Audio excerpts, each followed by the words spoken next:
Happy Wednesday. Happy Wednesday. We're halfway through the week. Yeah.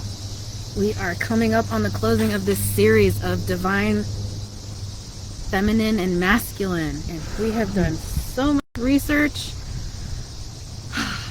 Well, watched so many videos, read so many articles, and we could definitely dive in on this for a lot longer, but I think we got a good taste and gist for what we're trying to accomplish.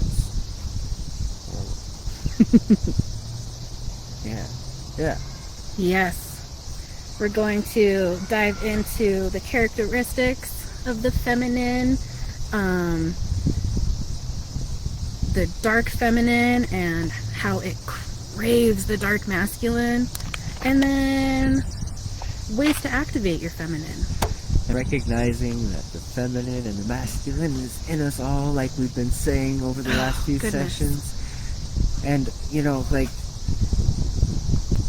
this topic is really going to be coming from a feminine approach. So, with the men that choose to watch this video, that choose to listen, remember that this correlates to you on an emotional level with yourself. Spiritual level. And everybody. And being willing to be open to, even if you don't want to express out loud, or express to people, or express through crafting, at least express it to yourself. At least allow yourself to have a conversation with yourself about what you're feeling and why. And like Whitney was just telling me, you don't have to name it, but asking yourself about it gets you focused on the feeling, and then from there you can just, sit with it and feel it. You don't even have to understand it. Maybe just sitting in it for a bit every now and then gets you to a level of understanding that doesn't need words, and allows for you to be able to, from there, maybe feel comfortable with expressing. After all, we are all just trying to find ways to better ourselves and find that flow between feminine and masculine, and that's all. The feminine is being, and the masculine is doing. So yes, to get in touch with your feminine side that we have within us all, the yin and yang, each of us, you sit with it. You are being. Oh gosh, the feminine is so powerful though. Gosh, researching all of this, I really wanted to make sure that this was powerful. There's so much in the divine feminine, and I feel the energy. I'm just like, oh, there's just so much there. Where to direct it? Where to direct it, masculine? Ooh. Where to direct it? Well, starts with your thoughts. It's recognizing that your thoughts are your creation, and then taking action with those thoughts are your masculine. Allowing yourself to get creative, and remembering, if your thoughts create your reality, then your what-ifs can turn into actual scenarios. So if that's the case, make your what-ifs positive what-ifs. Plan for the best. And don't plan for the best and plan for the worst and hope for the best. Don't put the worst in the mix. Just allow yourself to create, imagine. It doesn't have to happen that way, but hell, why not just enjoy dreaming about being in a mansion with a super badass jacuzzi tub, got a walk-in closet the size of a bedroom. You can have any kind of fun, futuristic, whatever you want in your house. Yes. Dream big. The things that you want. The things that you think will make your life. Get in touch with your inner child. Yeah. Things that'll make you happy, make you smile. Maybe it's unlimited pantry space. The world's your oyster. You can get creative. And then, that's the dream, right? So now that you've got the dream, you've gotten to create with your feminine, you step into your masculine, you got to start doing the little baby steps. You don't have to accomplish the dream as you dream it. You just help the dream become realized in whatever capacity you feel it needs to. And it may not be the mansion in the sky. You might end up in a cottage in the middle of nowhere with a pig, a cow, and a couple of goats, But as you start creating that dream, you can add to it, you can take away from it, you can shift it, you can do the things. So you're always allowing the feminine to to step in and make it what it's supposed to be, and then your masculine steps in and makes it happen, so on and so forth.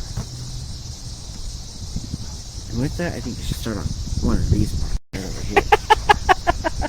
Well, we're going over characteristics of the divine feminine. Yes. You know, the feminine is all creating. It is dream big, but it is also magnetic energy. You know, the masculine is all about the doing. It goes after those dreams. I'm gonna make it happen. We're just gonna do it right now. And the feminine is about being. It is sitting. It is receiving. It is magnetic. It draws what it needs to it. It brings all the materials to where it needs to happen. You flow. Ooh. You follow your intuition, and you know when things need to happen. You know, but it's not all about the doing energy. It's the magnetic energy that draws what is needed to it. See, and so like it's like a good example of how your feminine doesn't have to be no, I don't know how to say it. I'll come back to it. The divine feminine also demands truth. It forces others to see themselves. It's the catalyst for mass awakening, restoration, for generations of ancestral trauma in the bloodline. It's all the way back. You were talking about it being brings forth healing. the truth.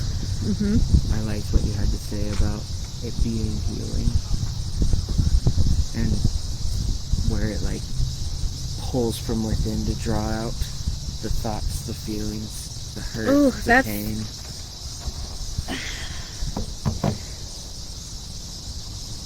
So to like step into your feminine and really start the healing process, you first have to heal the masculine. The yin and yang are eternally and intimately connected. They are not separate. You know the hardest part about researching for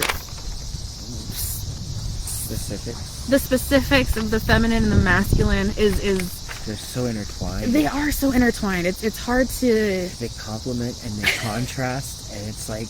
It's hard to talk about one without the other and make it all about the feminine. This was difficult. Because we understand the feminine traits. It's just highlighting the divine healed qualities that we... Do you see that? There's a hawk right there in that tree. A little falcon. I do not. Oh, is that what that is? Right there. Oh my gosh, that's wild. Right there. That is not a pigeon. I did not think it was a pigeon. We won't talk about what I thought it was, but there he is. That is a little raptor. There's a second one. Oh my god. Well, hello. Thanks for joining our live. We have guests.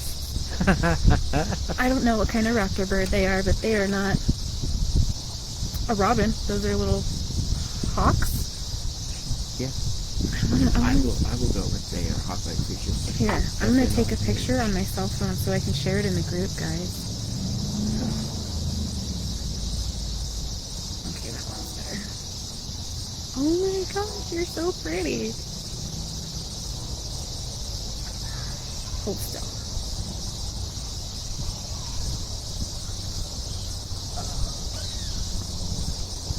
Can you hear them squeaking?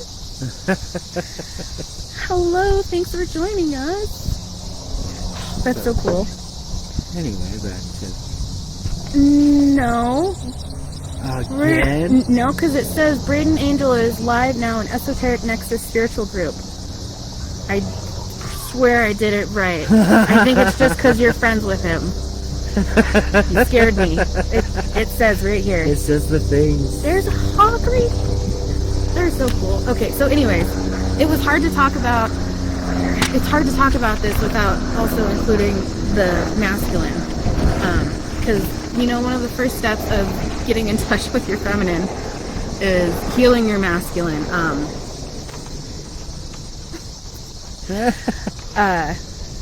Healing your masculine, which means inside you have an inner protector and an inner vigilance, and they need soothed to feel safe enough to put down their swords, to allow the healing to start, and to be vulnerable enough to.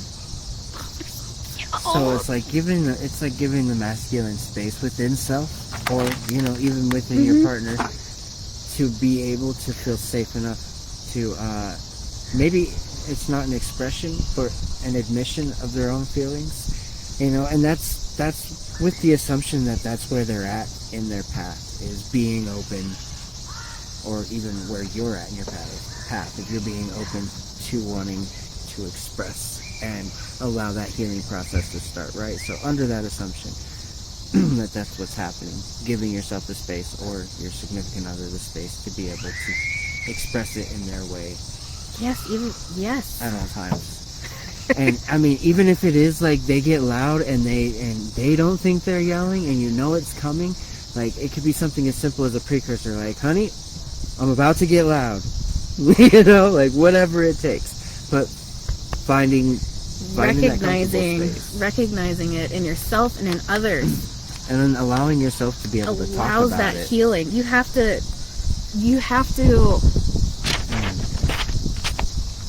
it has to be okay to be vulnerable. You have to reassure your inner masculine that you don't need defending. You're not defenseless and weak. There's something within you that makes you think that you are defenseless and weak in one aspect or area.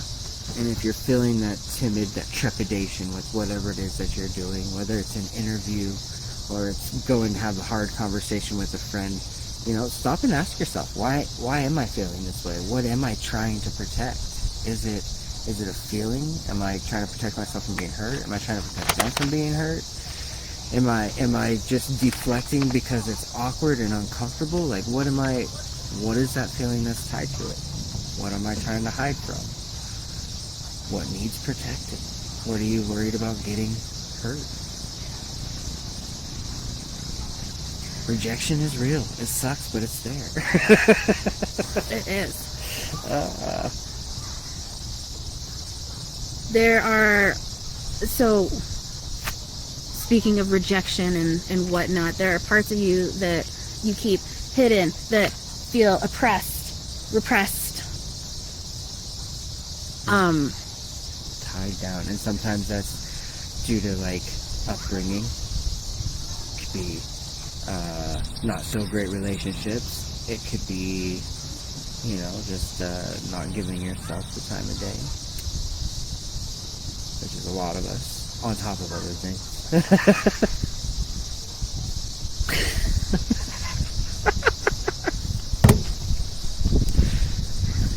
This is difficult, guys. Even like going over this, well, I don't know. It's yes and no. It's part of the research in going over the masculine and describing the characteristics of the feminine, and then going back over the hidden and the oppressed and the repressed, and it feels like common sense. So I feel like it'd be silly to repeat it again. Right. That's fair. That's fair. Recognizing that your dark feminine and your dark masculine, they are, how do we explain that? I drew a picture. They both accomplish. If you look at it in like a Venn diagram, you got your masculine and your feminine, and you've got your dark, and the dark masculine and the dark feminine, they're so close together, they're like the same thing. You can't have one without the other, but at the same time, they have different roles. They have their own processes. It's the same result, quality, but they have their own processes. Because like at the core of it, how did I describe this? Because what you were saying was like dark feminine pulls out the truth. It calls it out, exposes it for what it is.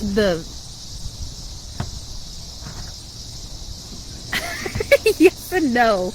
Yes and no. So at the core of it, the feminine craves to be met deeper, at a deeper level, at a deeper understanding, at the depths, at the things that the feminine finds unlovable, not good characteristics. Well, it's bad, it's repressed, maybe it's hidden, it's all the things that you don't want to share, because if you share them, that's too vulnerable. You could get hurt. But they want to be met at that deeper level. They want to be quirky and weird and not be judged for it.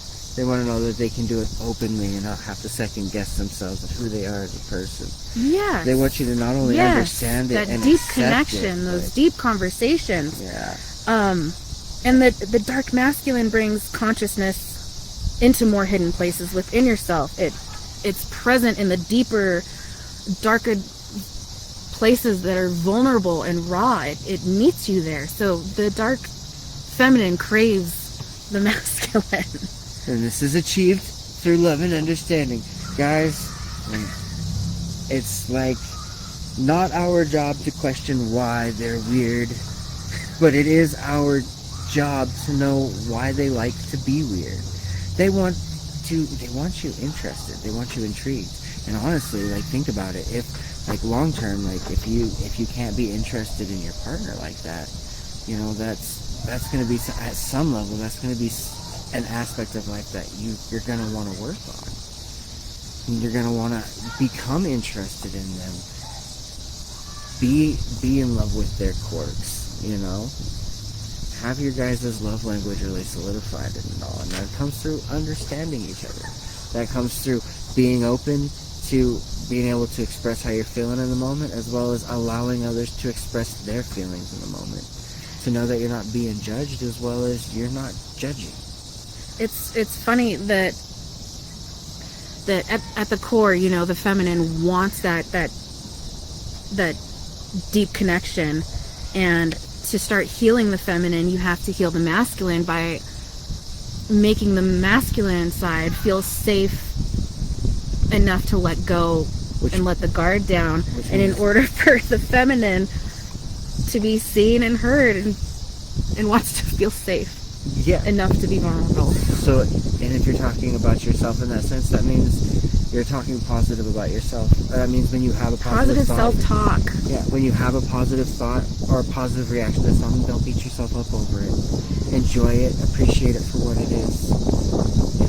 And when you have your hard moments, acknowledge them, man. If you were being a putz and you messed up, then own it and acknowledge it. You did it. You were that person in that moment. That was your character, and that's okay. You can work past that, but you can't work past it if you're not willing to acknowledge it for what it is. Truth is what promotes the healing to happen, because when you live authentically, you're not going to hide anything from yourself. You're going to be open with yourself.